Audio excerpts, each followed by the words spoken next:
Bom dia, boa tarde, boa noite, dependendo da hora que vocês estão assistindo. Mais uma semana a gente aqui fazendo nossas atividades, nossas videoaulas, para quem está acompanhando, né? E não é muita gente. Mas o ano está chegando ao fim, por incrível que pareça, já estamos no final de setembro, que é o mês 9. Então faltam 2 meses, né, para o final do ano letivo, outubro e novembro praticamente, certo? Não voltamos ainda, não sabemos se voltaremos ou quando voltaremos, certo? À medida que as informações vão chegando, nós vamos passando para vocês, tá? Bom, que nem eu comentei para vocês na semana passada, a partir dessa semana, tá? E não sabemos mais, não sabemos quantas videoaulas a gente vai ter ainda, né? Mas independentemente de quantas nós vamos ter, a gente vai falar sobre outra coisa que não é o Brasil. Tá? A gente falou bastante sobre o Brasil, história do Brasil, né? A gente praticamente concluiu até antes de ditadura militar. E agora a gente tem que falar um pouquinho de história mundial, né? Primeira e Segunda Guerra Mundial, tá? E Revolução Russa e Guerra Fria, né? Se for possível, tá? Mas Primeira e Segunda Guerra Mundial, sem dúvida, né? Então, serão os assuntos que a gente vai trabalhar, e Revolução Russa também. Serão os assuntos que a gente vai trabalhar nas próximas semanas de videoaula, sem saber quanto a gente vai ter, enfim, tá? Bom, então, guarda Brasil, deixa o Brasil de lado. Eu queria hoje fazer um apanhadão muito, mas muito rápido de Primeira Guerra Mundial, tá? Até porque o assunto do texto não é a Primeira Guerra Mundial, é a Revolução Russa, né? Então, talvez a gente comentar já um pouquinho de Rússia, certo? E semana que vem já falar de Revolução... Semana que vem não, a próxima videoaula que a gente tiver, falar de Revolução Russa e depois Segunda Guerra Mundial, né? E aí já vai estar praticamente acabando o ano, né? Bom, acho que vocês, na maior parte, já devem ter visto a Primeira Guerra Mundial em geografia, né? Esse ano passado, não sei. E claro, sabe, conhecem alguma coisa, já ouviram falar, né, da história, enfim, tá? Eu vou resumir, no geral, tá? E comentar um pouquinho sobre os problemas que levaram a Primeira Guerra a acontecer e comentar breve, rapidamente sobre a Primeira Guerra Mundial em si, né? Nessa videoaula a gente consegue dar conta de tudo isso, tá? Bom, os principais fatores que levaram a Primeira Guerra Mundial a acontecer, eu gosto de resumir em 3 ou 4. Né? Eu sei que eu passei atividades para vocês em que cada uma das semanas falava sobre um dos motivos, ou um dos problemas, ou um dos casos, um dos assuntos que levaram a Primeira Guerra a acontecer. Né?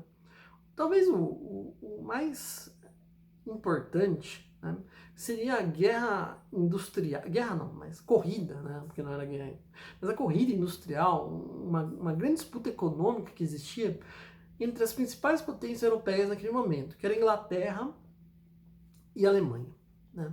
A Alemanha ela não existia até 1871, portanto é um país mais novo até que o Brasil. O Brasil existe desde 1822. Né? O que existia no lugar da Alemanha era um outro estado dominante chamado Prússia. Prússia, com P. Né? E a Prússia, por uma série de fatores ali, vai acabar se tornando Alemanha, né? E a partir do momento que Prússia se torna Alemanha, ela começa a dar vários saltos, certo? Saltos econômicos, industrial, né? Até aquele momento a gente praticamente só tinha a Inglaterra, a Prússia vai se industrializar pra caramba e de uma forma super veloz e tal, e aí eles vão começar a competir pelos mesmos acordos, né? Pelos mesmos acordos econômicos, pelas mesmas alianças, pelos mesmos enfim, pelas mesmas coisas, né? Então você tem dois grandes países dominantes ali na Europa disputando pelos mesmos lugares, certo? Que é a Inglaterra e a Alemanha recém-formada. Né? Começa tudo, eu diria, mais ou menos nessa história aí, tá? Mas não é só isso que está acontecendo, né? desde o final do século XIX, tá? 1870, 1880, 1890, uma série de grandes rivalidades estão sendo formadas ali no panorama europeu, né? A Europa, naquele momento, final do XIX, começo do XX, era uma bomba relógio, prestes a estourar a qualquer momento, tá? Então você tinha rivalidades muito acirradas. A maior delas era a Alemanha, novamente, e França, tá? Eu passo 3 anos falando para vocês, né? 3 não, porque eu não comecei a dar aula para vocês no 6º ano, embora dê uma aula. Mas 7º, 8º e agora 9º ano, se é que a gente vai contar esse ano, mas eu passei 3 anos praticamente falando sobre a grande rivalidade que sempre existiu na história entre Inglaterra e França, né? E aí vocês vão lembrar sobre Guerra dos 100 Anos, vocês vão lembrar sobre, enfim, rivalidades da Revolução Francesa, não sei o que e tal. Agora, é estranho eu comentar, né, nesse momento, que a rivalidade que existia no século XIX, século XX, era entre França e Alemanha. O ódio que passou a se existir no final da década de 70, de 1870, entre França e Alemanha, ele foi tão forte, tão grave, tão sério, e é uma coisa que nunca se pergunta, mas nunca se questiona, né, e talvez vocês não tenham pensado nisso, que levou a França a fazer uma aliança com a Inglaterra na Primeira Guerra Mundial e na Segunda Guerra Mundial. França e Inglaterra estavam do mesmo lado, né? Os grandes inimigos históricos que até hoje se odeiam e tal. Como foi possível que isso acontecesse? Uma rivalidade absurda que existia entre os alemães e os franceses, que começou na década de 1870, por causa da Guerra Franco-Prussiana, né? Quando a Alemanha ainda era Prússia, a Prússia entrou numa guerra contra a França, venceu essa guerra, humilhou a França, certo? Tomou territórios franceses, né? Principalmente um território muito importante chamado Alsácia e Lorena, tá? Um território industrial, um território cheio de ferro, cheio de carvão, né? vários metais importantes ali. E a partir daquele momento, o ódio extremo francês começou a ser direcionado aos alemães, pelo roubo do território e pela humilhação naquela guerra, tá? Então, uma rivalidade que começou a cada vez mais ficar acirrada entre franceses e alemães. A disputa econômica vinha acontecendo entre alemães e ingleses, né? Disputa industrial e tal. Você tem um ponto, e eu já passei um texto sobre isso, em que vai acontecer uma coisa chamada Partilha da África, certo? Ou seja, não tem mais país nenhum europeu na América, porque os americanos, né? Americanos que eu digo pessoas que vivem na América, tá? Dos Estados Unidos, do Brasil, do México, expulsaram os europeus de lá. Então não tem mais gente da Europa na América. Né? Então as matérias-primas que eles tiravam daqui, né? A madeira que seja, a prata, o ouro mesmo, e diamante, não sei, tudo que de valor que eles tiravam aqui da América, eles não têm mais contato, eles não têm mais acesso, né? Porque isso ficou na América e os países da América fizeram sua independência. Pensando nisso, eles pensaram o seguinte: bom, onde a gente vai conseguir essa matéria-prima?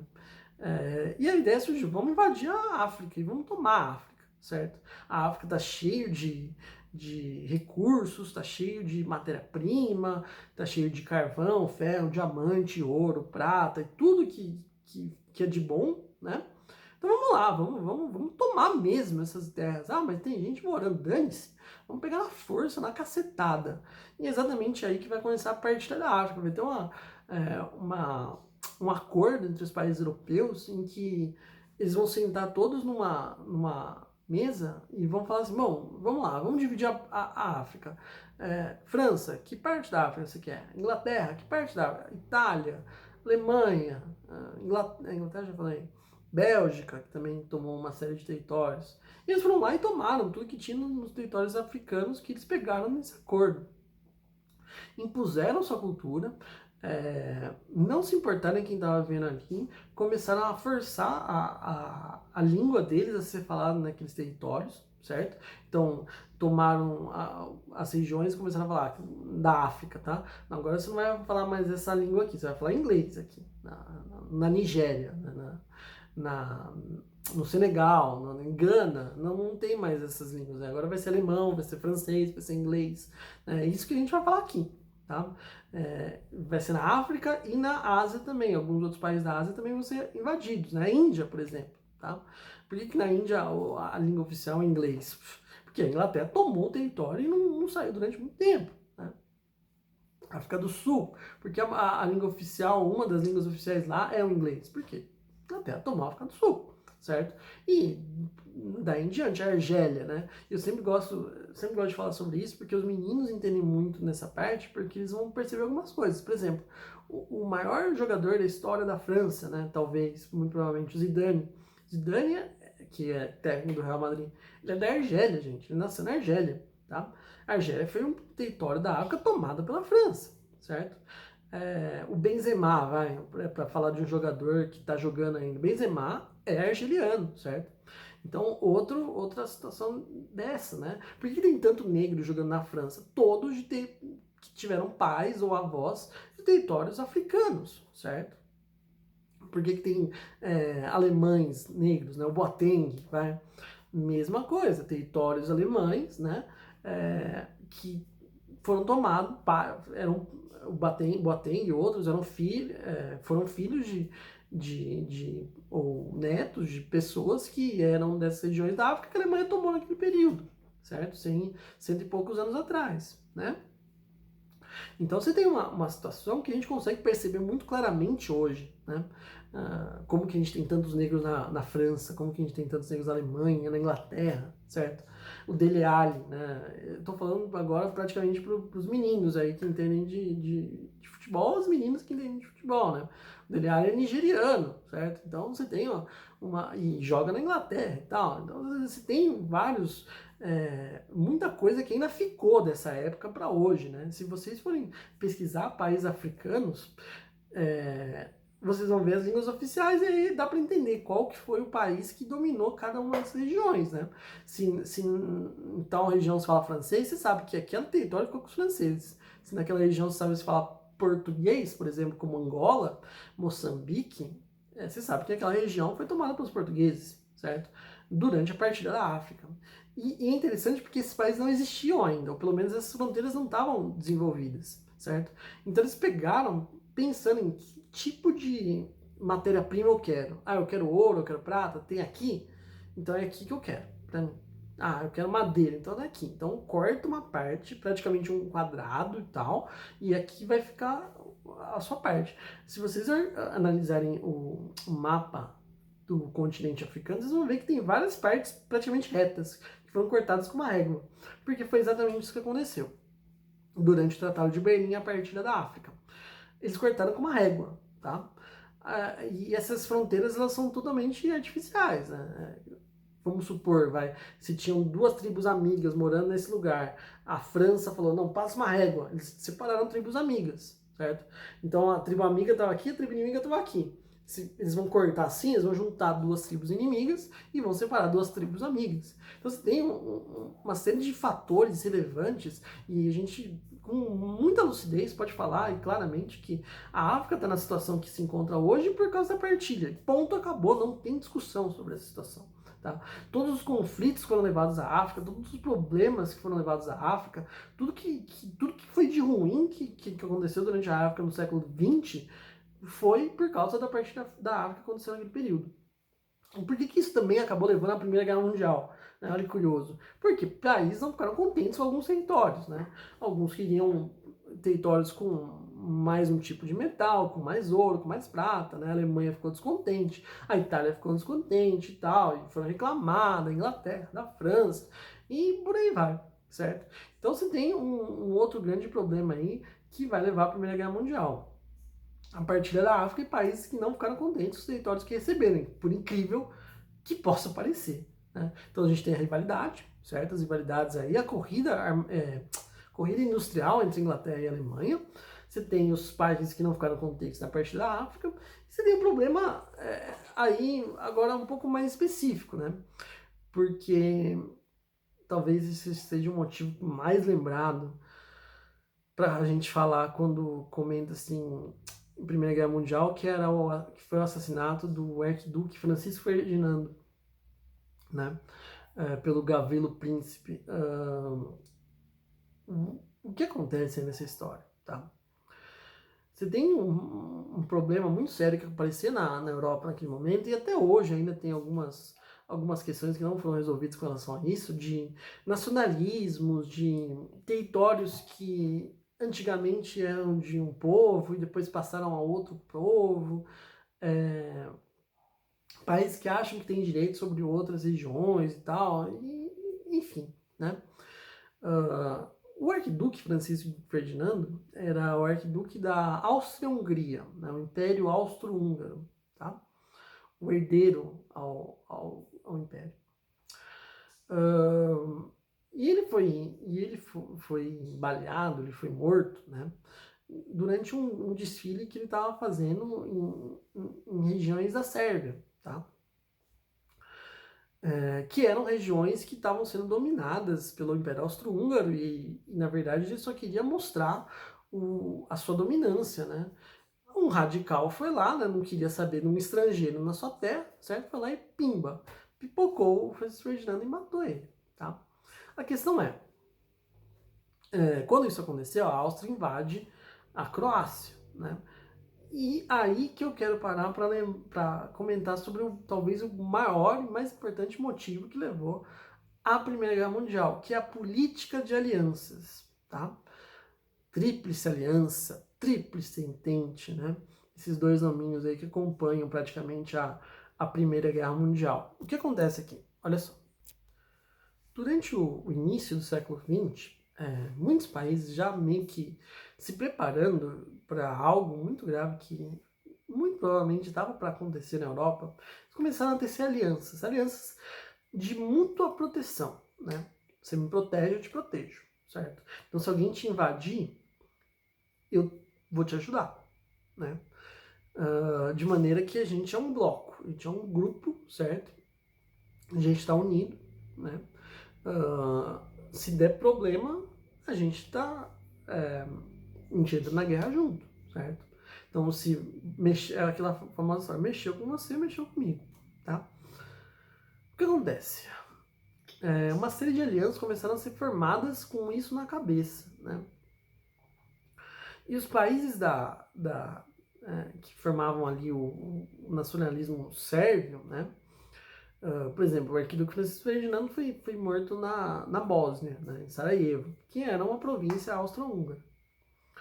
Porém, existia um acordo entre essas províncias e a Rússia, tá? Uma aliança desse tipo de coisa, de maneira que se tropas entrassem e ameaçassem esses territórios, a Rússia automaticamente declararia guerra contra a região que estava ameaçando, né, ou que estava invadindo, no caso. Quando o Francisco Ferdinando foi morto, claro que a Áustria-Hungria não ia deixar barato, né, e vai invadir aquelas regiões. E aí acaba levando à ativação da aliança que tinha esses territórios com a Rússia. A Rússia declara guerra ao Império Austro-Húngaro. Porém, o Império Austro-Húngaro, também tinha suas alianças, né?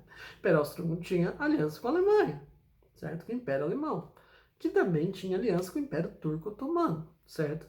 E a Rússia teceu alguns anos antes também alianças com a Inglaterra e com a França, certo? De maneira que quando uma aliança é ativada, todas elas são ativadas ao mesmo tempo, certo? Então, essa situação leva a uma guerra praticamente total na Europa, né? Em que três países, três impérios no caso, é muito interessante lembrar desses três impérios, Império Austro-Húngaro, Império Turco-Otomano e Império Alemão, vão lutar a guerra contra a Rússia, França e Inglaterra, tá?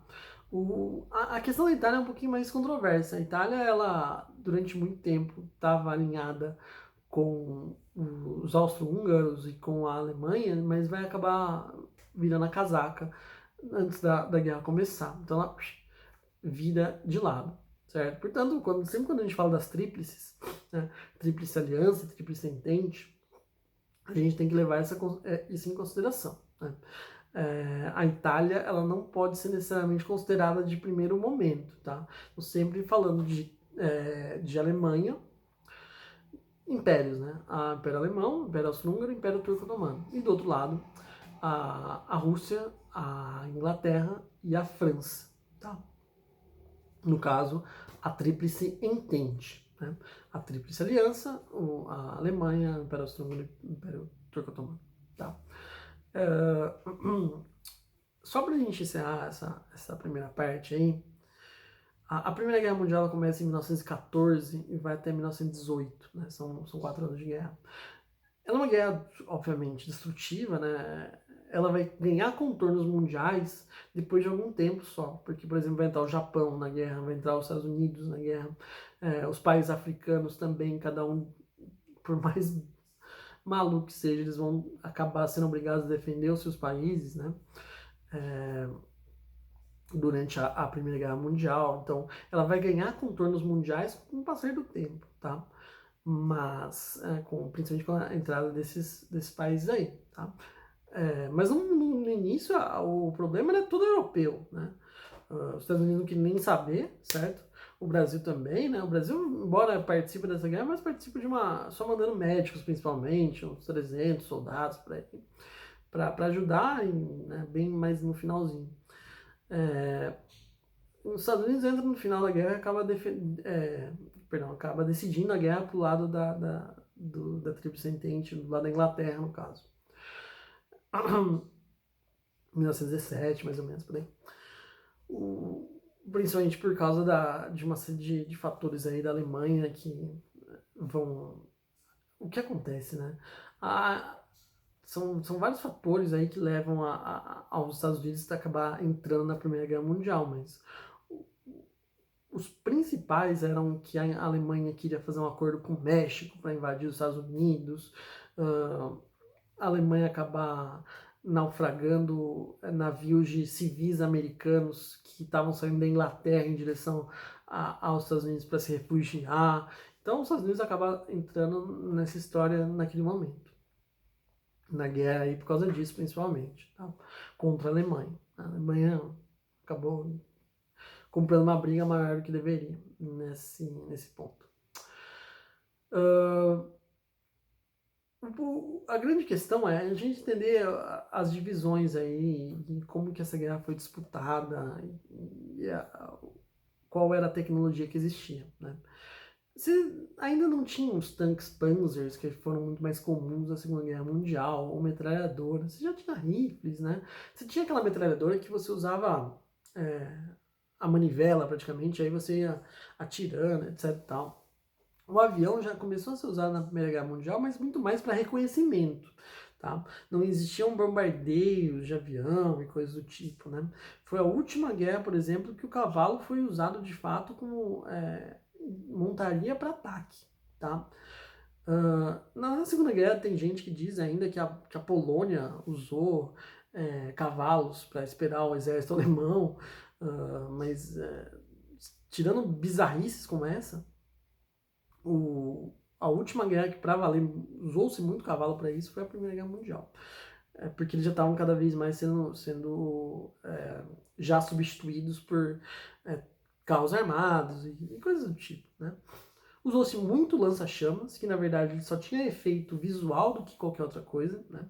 A Alemanha tinha um destacamento de soldados que só usavam lança-chamas, mas davam um medo desgraçado, mas eles eram pessimamente ineficazes, tá? Por quê? Porque primeiro que eles eram pesados, o tanque de gás tinha que ser carregado nas costas e era praticamente um alvo, né? Acertou ali, explodiu todo mundo em volta. Então era muito mais para efeito visual do que outra coisa, tá? Usava-se muitos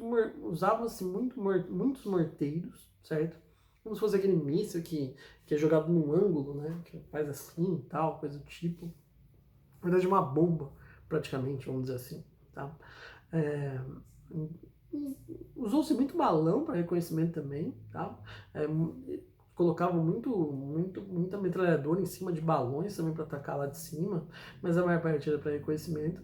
Usavam-se animais, de fato, na Primeira Guerra Mundial para uma série de outros tipos de coisa, né? Pombos correios foram muito usados na Primeira Guerra Mundial para passar mensagens, para passar comandos entre uma tropa e outra e coisas do tipo, então usou-se demais esse tipo de animal. Usou-se muito cavalo também para carregar canhão, certo? Então, alguns exércitos acabavam ainda usando o cavalo como montaria para ir à guerra em cima do cavalo, mas já a maior parte também já estava usando só como burro de carga, praticamente, o cavalo, certo? Então, usando o cavalo só para carregar os canhões, né, ao longo da guerra, tá? Inclusive, esse é o tema de um filme excepcional, o melhor filme que tem sobre a Primeira Guerra Mundial, chamado Cavalo de Guerra, tá? E fala sobre o uso do bichinho na Primeira Guerra Mundial, tá? Então, o cavalo foi muito usado para isso, mas acabaram, tem fotos, por exemplo, de gente em cima de um elefante com metralhadora. Usou-se muitos animais, sim, durante a Primeira Guerra Mundial. Cachorros acabavam sendo usados ali também nessa situação, né, para carregar coisas, acreditem ou não, para explodir minas. Então, você tem situações aí que o animal acabou sendo usado para muita coisa, tá?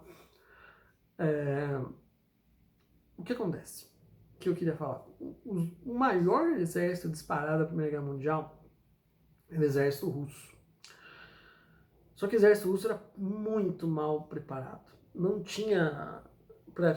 Tinha rifles, né? Mas além disso, usavam cavalos ainda, a maior parte deles. Muitos destacamentos tinham espadas. E Primeira Guerra Mundial, isso, gente, né? 1914 já, tá? Então você tinha um exército gigantesco, mas que era muito ruim, muito fraco, muito mal aparelhado, né? Portanto, a Rússia ela vai acabar perdendo praticamente quase todos os embates em que ela vai se ver de frente na Primeira Guerra Mundial. Vai perder, vai perder, vai perder, vai perder, vai perder. Até que chega 1917, a Rússia fala o seguinte, ó, não dá mais. A gente está com muitos problemas internos, a gente está com muitos problemas para resolver no nosso país, então a gente vai abandonar a guerra. A Rússia, em 1917, desiste da Primeira Guerra Mundial. Faz acordos de paz com a Alemanha, com o Império Austro-Húngaro, com vários dos inimigos e fala, tô fora, fui, certo? Então a Rússia ela sai no meio do caminho em 1917 e exatamente nesse ano começa a Revolução Russa. E a humilhação que a Rússia passou na Primeira Guerra Mundial é um dos fatores que acaba levando a Revolução a começar. A Rússia foi humilhada na Primeira Guerra Mundial por causa do aparelhamento bizonhamente mal feito dos seus soldados e pelas derrotas acachapantes que eles acabaram sofrendo. Chega na Segunda Guerra Mundial, a Rússia é uma potência novamente, mas na Primeira era um desastre, embora tinha maior número de soldados. Tá? O final dessa guerra e a Revolução Russa, né, já que a gente já está num tempo avançado, a gente fala sobre isso na próxima aula, tá bom? Mas praticamente, né, não tem muito mais o que falar de Primeira Guerra Mundial, né? Quando os Estados Unidos entram e outros países entram aí, os impérios da Alemanha, Império Austro-Húngaro, Império Turco-Otomano vão acabar perdendo, certo? E são derrotados para essa nova aliança aí entre Inglaterra e Estados Unidos, principalmente, né? Que vão ser os grandes poderes da Primeira Guerra Mundial. Então a Tríplice Entente acaba sendo vitoriosa, a Tríplice Aliança perde, né? Os impérios acabam perdendo e vão sofrer as consequências disso, tá? Mas o que importa pra gente agora é falar de Rússia, né? Não agora, mas na nossa próxima videoaula, a gente vai ver então todos os fatores que levaram a Rússia a ser um país muito atrasado na Primeira Guerra Mundial e o que vai levar à própria Revolução, lá a última que a gente vai estudar, a Revolução Russa. Bom, e falar de revolução, a gente sabe como é sério, como é importante. Alguns dos antecedentes da Revolução Russa já tem no texto de vocês dessa semana, né? O Domingo Sangrento, tá? Isso aí aconteceu em 1905, né? Mas já é um ponto, né? Porque aquilo lá vai ficar na memória do russo, tá? Vai explodir em 1917, mas isso já vai ser uma das bandeiras já desde muito tempo antes, tá? A mesma coisa da Revolução Francesa. muitas coisas de anos e anos anteriores e vai explodir em determinado momento. Bom, então por hoje é só. Obrigado, gente.